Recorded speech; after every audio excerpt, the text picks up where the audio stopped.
Políticamente, un espacio para dialogar sobre los sucesos políticos en el mundo. Bienvenidos y bienvenidas a este nuevo episodio de nuestro podcast Políticamente. Detrás de este proyecto está el equipo de Jaguanchik y de hecho este espacio tiene el objetivo de analizar fenómenos de la coyuntura política alrededor del mundo.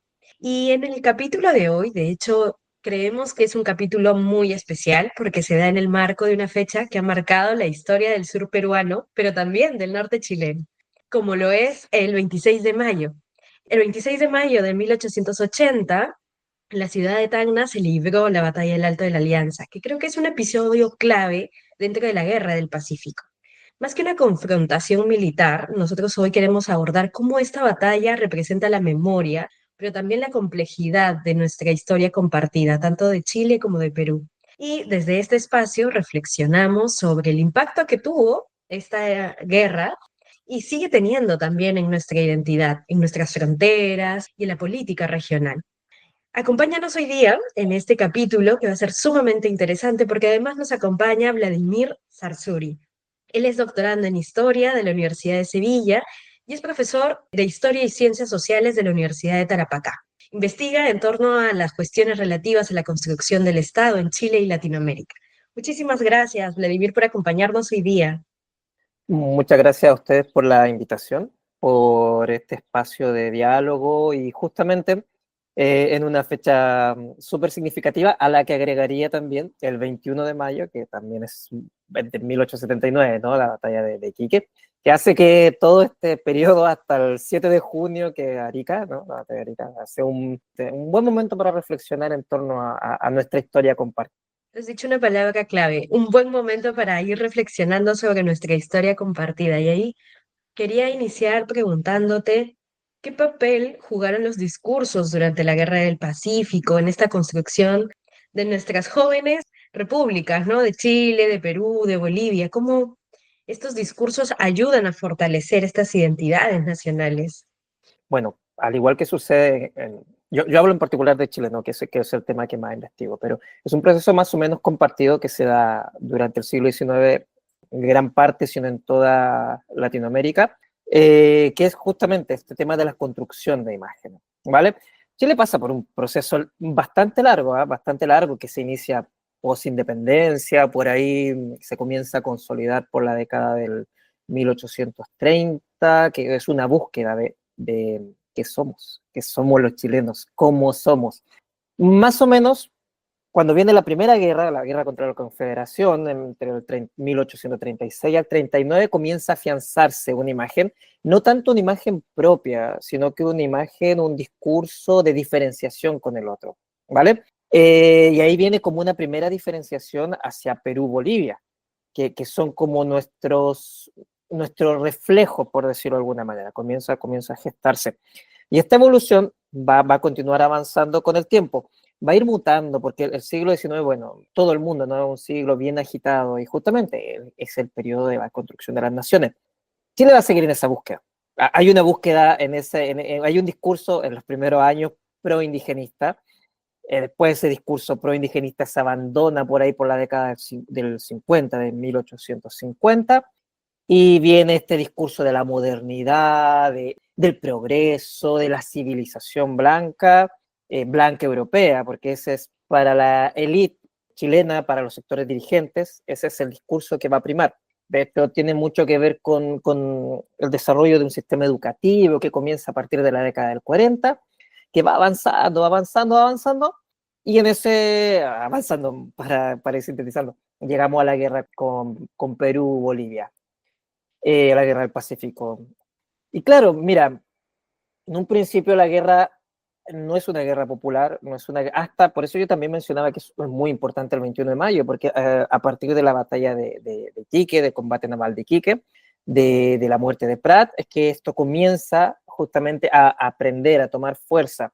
Y ahí comienzan estos discursos sobre la patria, sobre la patria, sobre lo importante de los valores patrios, del sacrificio de Prat, de la gesta heroica de los marinos de Iquique, y comienza a tomar esta fuerza, esta imagen de la civilización, este discurso civilizatorio, comienza a, ya no hacia la civilización interna, por llamarlo así, que se mantenía fundamentalmente la lucha de la Araucanía contra el mapuche, por civilizar al mapuche. Justo va coincidiendo de que la, comillas, pacificación o pacificación, ocupación de la Araucanía va terminando, que termina alguna vez, en el momento que empieza la guerra, ¿no? Entonces, ahora, bueno, si este discurso civilizatorio de la frontera sur ahora se comienza a aplicar hacia el norte.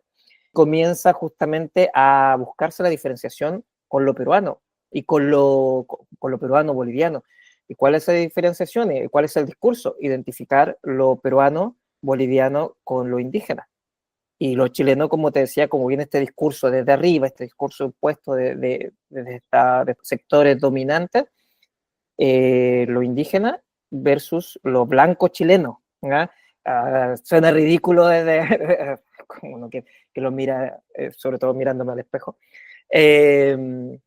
y mirándolo con el tiempo, pero es el discurso que va a primar, sobre todo, de hecho, quizás no se va a ver tanto durante la guerra misma, pero en la posguerra, que es súper importante para afianzar esto, la manera en que las revistas chilenas, hay una revista, la Zigzag, por ejemplo, que es como de las más emblemáticas, la manera en cómo se grafica al peruano, ¿ya?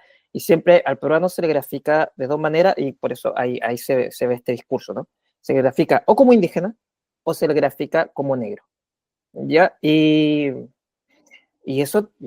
es el discurso, ¿no? Creo que por ahí iría la respuesta central, ¿no? Hay un discurso de civilización, de que estamos conquistando o avanzando para civilizar, eh, y para blanquear, ¿no? Lo importante que es esta civilización chilena blanca que tiene que ir avanzando hacia el norte. Va a ser algo que se va a mantener por largo tiempo, ¿no? Y ahí, bueno, ahí vienen estas ideas de la modernidad, de la civilización, del progreso también que lleva a esta zona, que contrasta o se busca hacer un contraste con lo peruano. Es súper interesante esta parte, Vladimir, porque así como vamos formando esta identidad nacional, separándonos de los otros, peruanos, bolivianos y argentinos, también puede suceder que hay algunos actores o sociales que quedan a nivel interno, relegados, silenciados en las narrativas tradicionales de la guerra. Claro, claro, sí, el discurso, en general los discursos oficiales son discursos excluyentes, porque son discursos forjados por una élite, por decirlo así. Son estos discursos que incluye al hombre blanco, ya la figura masculina, blanca, y eso excluye todo lo demás. Las mujeres son excluidas de los discursos, de hecho, en los textos, voy a partir por las mujeres, ¿no? Las mujeres son excluidas de los textos en general de historia, de estas grandes obras de la historiografía chilena que se forja en la segunda mitad del siglo XIX, casi no se encuentran mujeres, salvo una, dos, tres, y que siempre las mujeres se ubican en función de la esposa de, la amante de, la compañera de. ¿Ya? Pero si no fuese así, no aparece. Y también son excluidos también el bajo pueblo, ¿no? Que son como la masa, pero no los personajes destacados de la guerra, los grandes héroes son los oficiales, que todos eran de un sector nobiliario o de apellidos, de tradición militar, pero más allá de uno que otro personaje, en general se habla de la figura, para graficar como el sujeto popular, se habla de la figura del roto, el roto chileno, que es como la manera genérica de referirse al pueblo, pero destacar uno u otro héroe, uno u otro personaje, no, son excluidos. Y el otro también, el indígena también, son los tres grandes excluidos dentro de estos discursos. Las mujeres, el bajo pueblo y el indígena no van a entrar dentro de esto con los años. Imagínate que la mujer recién por ahí, por la década de 1990, 1980, 1990, se le va a comenzar a estudiar como parte de la historia, ¿no? Y lo mismo bajo el pueblo en general también, con la obra de Gabriel Salazar, que comienza como a meterse más hacia abajo, a mirar desde abajo, comienzan a rescatarse esas figuras. Pero No, pues sí, la historia la construyen los grandes hombres, ¿no? Claro, los grandes hombres, estoy hablando correctamente en este caso, y eso deja fuera todo lo demás.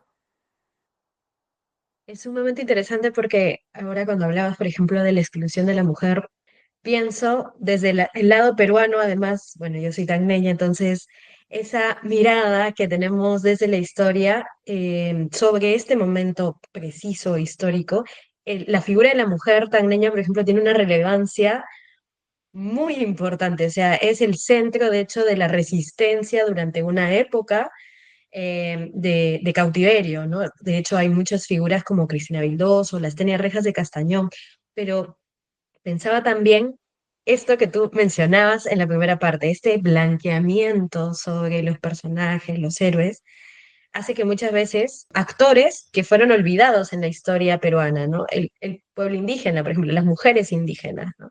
Entonces, es sumamente interesante este contraste que vamos viendo ahí entre Chile y Perú, ¿no? Y ahí quería preguntarte, ¿crees tú que los discursos nacionalistas que se fueron constituyendo ahí en la Guerra del Pacífico todavía siguen operando como dispositivos de exclusión? ¿Hoy todavía tienen presencia en la región, por ejemplo, de Chile?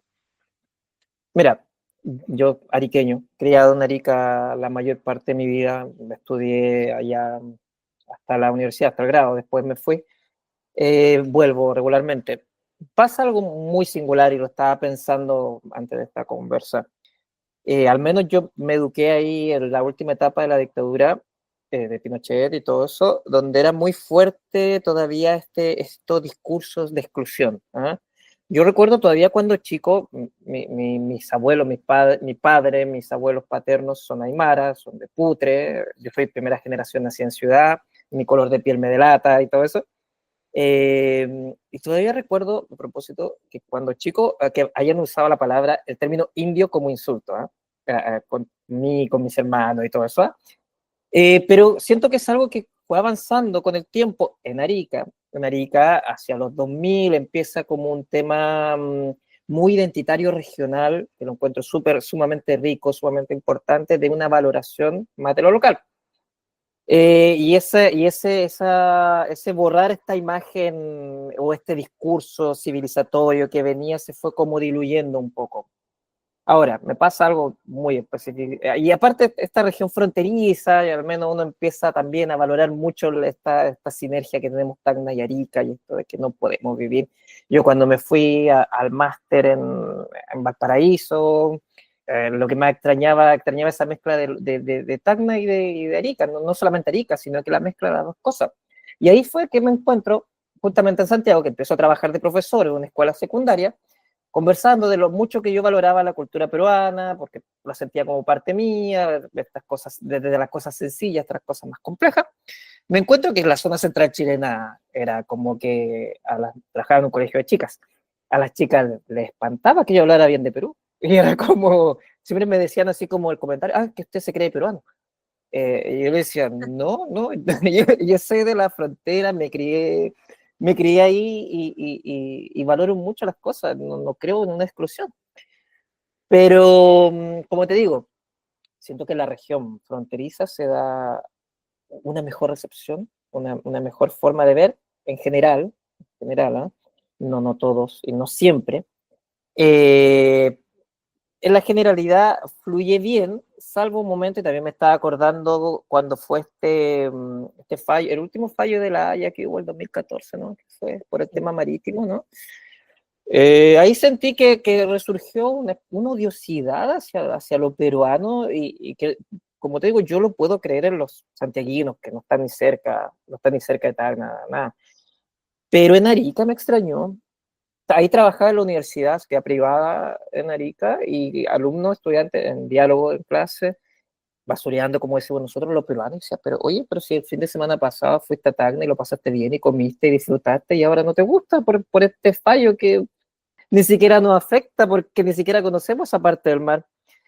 Y de repente hay esos brotes nacionalistas medio absurdos que reviven estos discursos, pero en general siento que en la zona de frontera, como buena zona de frontera, hay una mayor fluidez de las cosas, afortunadamente. El resto del país es otra cosa. Es sumamente interesante lo que estás diciendo, Vladimir, porque de hecho me siento reflejada desde el otro lado, ¿no? esta mirada de llamarles peruanos a los ariqueños cuando se tocan estos temas y a los tacneños a veces decirnos chilenos, porque hablamos que sucede muy a menudo, ¿no? Por la cercanía a la frontera, pero además también por el uso de muchas palabras, de muchas expresiones que compartimos en la zona de frontera.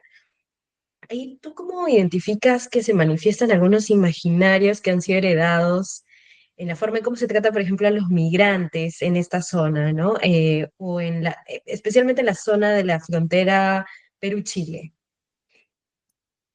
Mira, bueno, en la zona fronteriza, no sé qué tan fuerte, no he hecho un estudio, pero las migraciones son más ocasionales, ¿no? Son más eventuales, son diarias, semanales.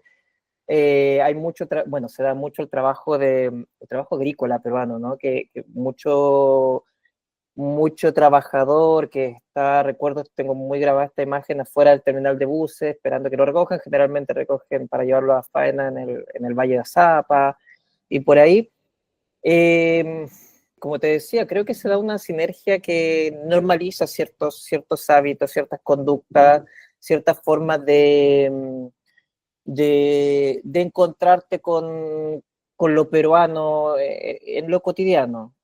Vivimos, dependemos de los productos, vivimos, dependemos de la gastronomía, se valora mucho la gastronomía peruana desde las cosas sencillas, que yo hablo de comida y empiezo a echar de menos mi tierra. Entonces, desde el pollo a la brasa, que está lleno de locales. De hecho, recuerdo que tuve un estudiante peruano era peruano y había puesto un local de pollo a la brasa que tenía mucho éxito dentro de la ciudad y afortunadamente porque lo preparaban muy bien. Y ese tipo de cosas que en la frontera se da muy fluidamente. Y bueno, y hacia el otro lado también, los chilenos se viajan mucho hacia Tacnas, es como tanto para el tema médico, para el tema del lente, para el tema de un montón de cosas.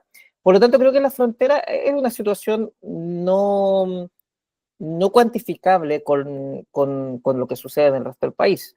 Que pese a todo también ha habido un cambio en la imagen, ¿no? La gran migración peruana siento que comienza como por ahí por los 2000 hacia Chile y claro, en un momento se tiene la imagen estereotípica que se tiene de lo peruano, del migrante o de la migrante peruana, era la nana peruana, ¿no? La nana, la asesora del hogar peruana que se tenía como símbolo de estatus en Santiago.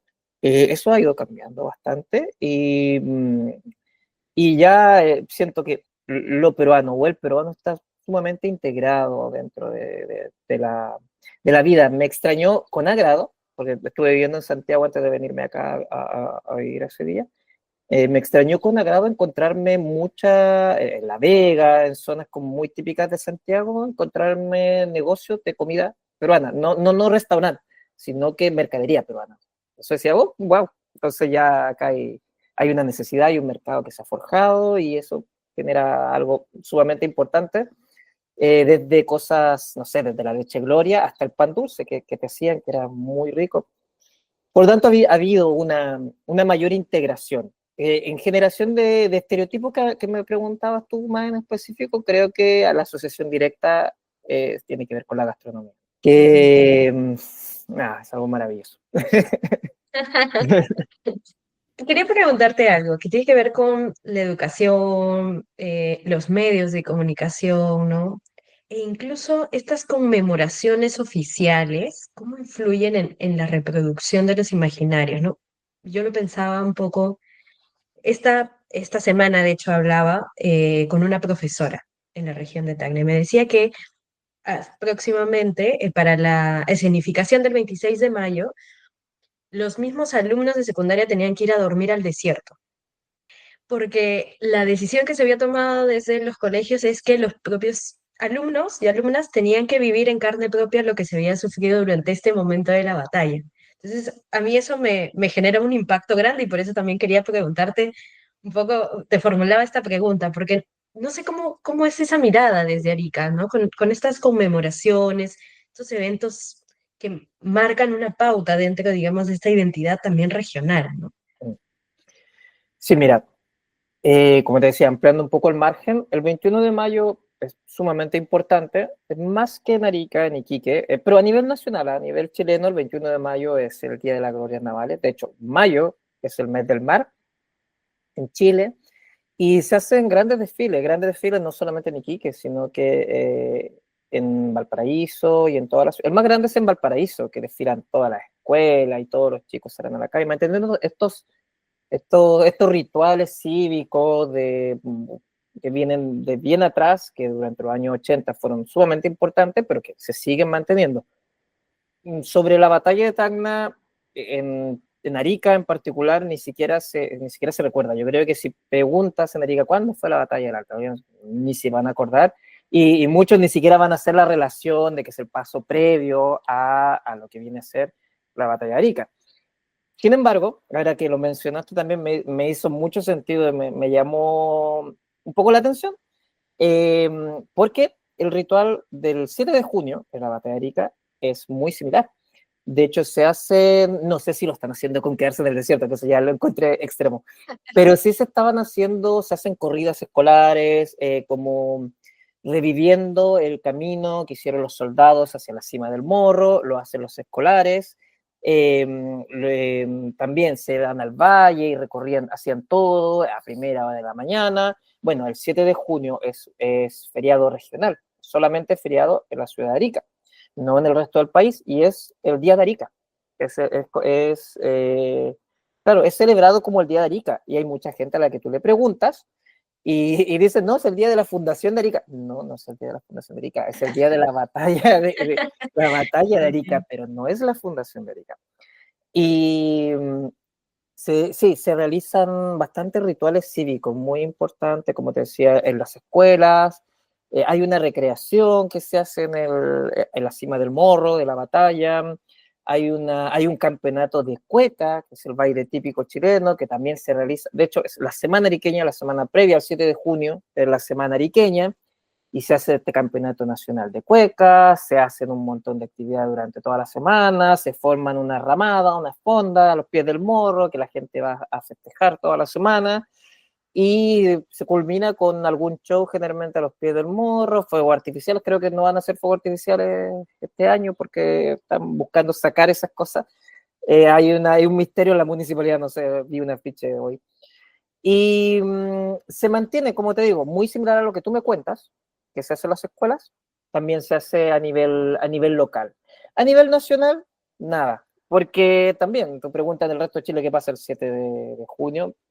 Nadie sabe, con suerte saben que Arica forma parte de Chile, pero para el ariqueño es muy importante el 7 de junio, tan importante como para ustedes, para los tacneños, la fecha de la batalla del Alto de la Alianza. Súper interesante porque me veo reflejada desde el otro lado de la frontera, pero con el 28 de agosto, ¿no? Que es esta fecha Mm, importante en Tacna porque es el regreso al Perú. claro. Y de hecho, la preparación de eso supone meses, ¿no? Y además hay figuras muy importantes en la región que lo que buscan es recordar la figura de la mujer tacneña durante este momento. De hecho, la procesión de la bandera es organizada por la Benemérita Sociedad de Mujeres de Tacna. Y hay, digamos, varios eventos previos, ¿no? Los honores que rinden finalmente la juventud tacneña, ¿no?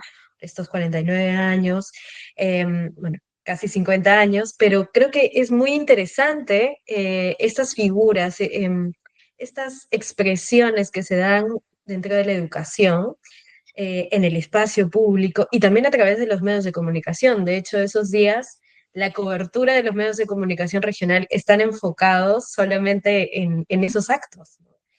Y me imagino que en Arica sucede lo mismo, ¿no? O sea, a través de la educación, de los medios de comunicación, se comparten, digamos, ese discurso de fortalecer el proceso que se llevó a cabo durante la región.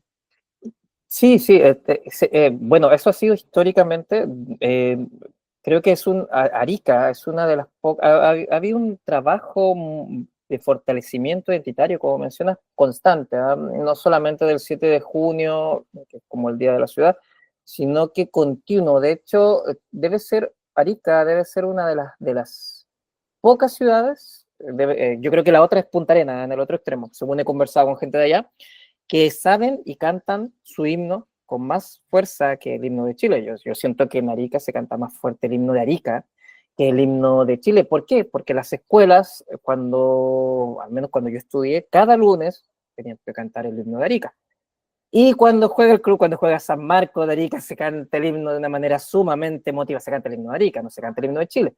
Y claro, se va fortaleciendo en esta escuela, en estos rituales cívicos que vamos conversando, se va fortaleciendo esa identidad local, esa identidad regional, como una forma debe ser, bueno, no debe ser, es, ¿no?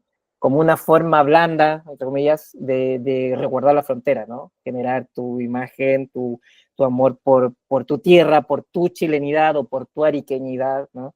Eh, que mantenga raya, ¿no? O sea, podemos, como decir, ¿no? Haciendo una analogía, podemos recibir influencia peruana, podemos vivir con ello, pero no te olvides que tú eres de acá, chileno. Canta tu himno con fuerza, celebra tu 7 de junio, no el 28 de agosto, no el 26 de mayo, no, tu 7 de junio es lo más importante y canta tu himno muy fuerte.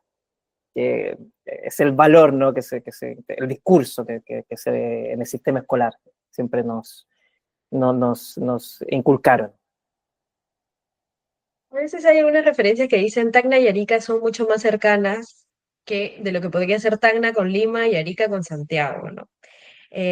Finalmente, ciudades hermanas en este caso, y históricamente, pero empezaba a preguntarme ahí sobre estas manifestaciones que también tenemos en estas regiones, ¿no? ¿Hay algo todavía dentro de este discurso oficial que tenga algunos elementos, por ejemplo, de revancha, de enemistad, producto de la guerra del Pacífico? ¿O de hecho esto se ha olvidado completamente en la región y podemos hablar de horizontes de interregionales, ¿no? De cooperación continua, o es una mezcla de ambos finalmente? Mira, yo siento que es una mezcla, pero vamos al sistema escolar, que es algo bueno, trabajé ahí hasta hace 3 años antes de venirme por estos lados, que es un buen ejemplo, ¿no? Cuando hice la primaria y la secundaria, nosotros veíamos la Guerra del Pacífico como una unidad, como un periodo de tiempo que se estudiaba con bastante detalle y siempre se hacían, recuerdo, concursos y alegorías, cosas no para las batallas y todo, se veía con bastante detalle. Forma justamente de trabajar el tema, de trabajar la diferencia. Y con el tiempo eso fue cambiando. El mejor ejemplo, que lo conversaba con un amigo de Bolivia la otra vez, es que en el último libro de historia que se enseñaba la Guerra del Pacífico a los chicos de secundaria que tuve en mis manos, la Guerra del Pacífico ocupaba 2 planas, una y otra plana. Y en eso estaba resumido todo. Todo lo que podías ver, todo lo que debías ver de la Guerra del Pacífico, estaba resumido en 2 planas. Por otro lado, también en Chile, desde mediados de los 2010, de la década del 2010, se ha recortado mucho las horas de historia, se han ido recortando progresivamente, lo cual ha hecho que ese tipo de contenidos también vayan siendo dejados de lado. Lo cual no implica que se busque también el discurso de paz, de conciliación, de dejemos atrás las diferencias, porque basta darse una vuelta por redes sociales y te das cuenta que gente con poco raciocinio o que se informan por TikTok, por un video corto, aprovechan las redes sociales para tirar sus discursos de odio y la frase más típica, más repetida que tú encuentras, ay, ¿por qué no volvimos Lima? Lo he leído un montón de veces. Pero como te digo, en la generalidad se ha ido dejando atrás esa mirada hacia la guerra como un momento clave dentro de las relaciones. Lo cual, como te digo, ha ido generando que nos vayamos no olvidando, pero sí más o menos en los 80, época de dictadura militar, era como hito clave. Y de hecho hay autores, Góngora, un historiador chileno bien importante, él habla sobre cómo la identidad chilena se forma en base a la guerra, siendo la guerra del Pacífico el momento culmine de nuestra identidad. Pero como te digo, quizás se afianzó tanto la imagen que con los años se ha ido omitiendo, dejando de lado, ya no se enseña tanto, ya no se habla tanto. Creo que la última vez que se habló con más detalle fue hacia el 2010, que aparecieron unas series de televisión que hablaban de Prat. Sería. sería, luego ya no se habla tanto. Y ahí, ¿cómo han ido cambiando un poco estos imaginarios, ¿no? Esta idea de este otro, y en qué formas están manifestándose, por ejemplo, en temas como la gastronomía. De hecho, tú has ido comentando que es uno de los temas que más resaltan, ¿no? Cuando hablamos de lo peruano. Pero también, por ejemplo, el fútbol, la música, o las redes sociales, como bien tú has venido mencionando también. Mira, siento que bueno, vamos por partes. El tema gastronómico ha hecho esta valoración tremenda que exista por lo peruano, ¿vale? Santiago debe estar llenísimo de restaurantes peruanos por todas partes, que es muy bueno, ¿no? Para uno que disfruta ese tipo de cosas, hace que se valore, que se disfrute mucho. Bueno, la forma de preparar el sushi, por ejemplo. No, bueno, no sé si los chilenos saben que esa forma es la forma peruana, ¿eh? Lo he conversado con gente, pero es algo que hace que, claro, uno relacione la imagen Perú, comida, ¿ya? Ahora, el fútbol que mencionaste es una situación sumamente extraña, porque siento que el fútbol, siendo un deporte y siendo una actividad compartida, hace que surja de repente lo peor de cierta gente, ¿no? Creo que son los momentos en que aparece el nacionalismo y el revanchismo y un poco la odiosidad aparece muchas veces con el fútbol, cuando juegan las selecciones. Eh, Casi como plantando como una nueva guerra o casi una reedición de la guerra cuando jugamos Chile y Perú. Últimamente no hemos jugado nada importante porque a las dos selecciones no ha ido pésimo, pero yo creo que eso ha hecho que no peleemos tanto. Pero sí han habido momentos súper álgidos. Mira, tengo una imagen adolescente en la cabeza, se me viene ahora que hablamos de fútbol, soy muy fanático del fútbol. 1997, eliminatorias para el Mundial de Francia, Chile jugando con Perú allá en Santiago, y cuando tocan el partido definitorio, el que ganaba ese partido prácticamente iba, y nunca había escuchado una pifiadera tan grande hacia el himno peruano, así, pero 60.000 personas pifiando, gritando en contra, y recuerdo la cara de los jugadores peruanos desconcertadísimos de lo que pasaba, una gritadera tremenda sobre eso. Entonces, como te digo, el fútbol de repente hace surgir esta odicidad de repente. Y por otro lado, pasa algo similar, ¿no? Con las redes sociales. Las redes sociales también son un elemento que muy bueno en algunos sentidos, nos permite esta instancia, ¿no? De conversación, nos permite dialogar, conocer, compartir, pero también hace que afloren muchos discursos de odio, en mucha xenofobia que ha estado bastante en auge, pero también siento que en Chile la xenofobia o los discursos de odio últimamente no han estado enfocados hacia el Perú, sino que han estado enfocados hacia Venezuela, por la gran cantidad de migrantes venezolanos que han habido. Eh, pero bueno, Internet es un mundo, o es una serie de mundos que dan espacio para todo, ¿no? Que dan espacio para todo y para que de repente aparezcan estos discursos, estos foros, estas cosas de odiosidad hacia el migrante, hacia el extranjero, hacia el que es distinto, hacia el negro, hacia el indio, y te va encontrando todo. En Arica me he encontrado la última vez que estuve en Arica fue en agosto, no, entonces en marzo, por una estancia de investigación, estuve en Arica paseando un poquito por mi ciudad, fue a ver a mi madre y todo eso. Me llamó mucho la atención, iba caminando por 21 de Mayo, calle principal ariqueña, y encontrarme unos panfletitos chiquititos, y decía algo así como fuera inmigrante, fuera peruano, fuera así como, fuera indios. Y yo así, se han mirado en el espejo esto, que están así como tirando estos discursos, pero me extrañó porque no lo había visto, no lo había visto antes, más allá de repente que te encuentras con alguien que no piensa mucho las cosas y que puede manifestar esas cosas, pero así como en un afiche, puede ser pequeño, pero dice mucho que ya se están dando su espacio en una región fronteriza, lo cual es preocupante y creo que viene exacerbado, como te digo, por las redes, por los discursos que circulan con mucha facilidad en redes y por gente que no hacen este ejercicio de reflexión, de valoración del otro, de pensar un poquito las cosas antes de expulsar, ¿no?